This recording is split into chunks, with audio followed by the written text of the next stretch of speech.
નમસ્કાર દર્શક મિત્રો, હું છું રૂપલ લુણીચિયા. સંપૂર્ણ ન્યૂઝમાં આપનું સ્વાગત છે. ગુજરાત રાજ્યના અંદાજે 17,000 થી વધુ સસ્તા અનાજના દુકાનદારો એટલે કે રેશન ડીલરોનું પ્રતિનિધિત્વ કરતા બે મુખ્ય સંગઠનો પાલનપુર રાજ્ય fair price shop and kerosene licence holders association અને all Gujarat fair price shop association દ્વારા તેમની પડતર માંગણીઓના નિરાકરણ ન આવતા રાજ્ય સરકાર સામે આંદોલનનું શસ્ત્ર ઉગામવામાં આવ્યું છે, જેમાં બનાસકાંઠા જિલ્લાના 1010 રેશનિંગ દુકાનદારો પણ જોડાશે.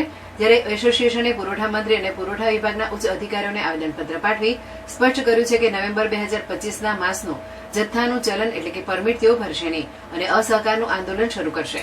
ડીસા અને પાલનપુર ફેર પ્રાઇસ એસોસિએશન દ્વારા તંત્રને આપવામાં આવેલા આવેદનપત્રમાં જણાવ્યા અનુસાર લાંબા સમયથી એસોસિએશન દ્વારા ઈ-મેલ, રૂબરૂ રજૂઆતો અને વોટ્સએપ મેસેજ દ્વારા મુખ્યમંત્રી સહિત સંબંધિત મંત્રીઓ અને અધિકારીઓને અનેક વખત જાણ કરવામાં આવી છે. તેમ છતાં તેમની માંગણીઓ પ્રત્યે કોઈ લેખિત કે મૌખિક પુરાવો પ્રત્યુત્તર મળ્યો નથી. આંદોલનના મુખ્ય મુદ્દાઓમાં એસોસિએશન દ્વારા ખાસ માંગણી કરીને બે મુખ્ય મુદ્દાઓ પર સખત વિરોધ અને માંગણી રજૂ કરવામાં આવી છે. આજ રોજ રાજ્યના એસોસિએશનની સૂચના મુજબ ડીસા તાલુકાના ફેર પ્રાઇસ શોપ એસોસિએશન દ્વારા મામલતદારશ્રીને આવેદનપત્ર આપવાનું નક્કી કરેલ હતું.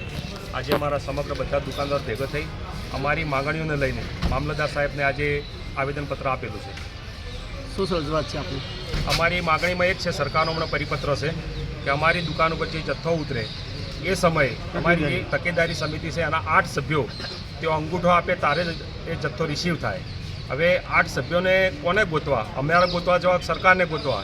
એ 8 સભ્યો ના હાજર હોય ત્યાં સુધી જથ્થો રિસીવ ના થાય એ સૌથી ગંભીર પરિપત્ર છે.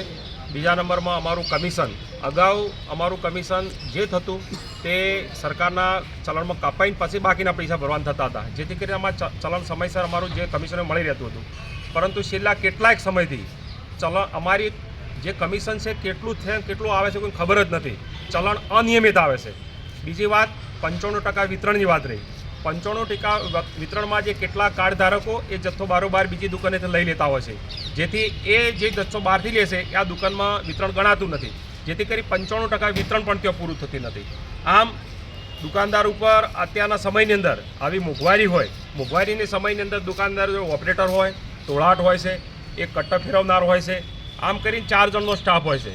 આજે માત્ર 20,000ની આસપાસ દરેક દુકાનદારને મળતો હોય. કોઈને 15,000 મળે, કોઈને 20,000, કોઈને 22,000.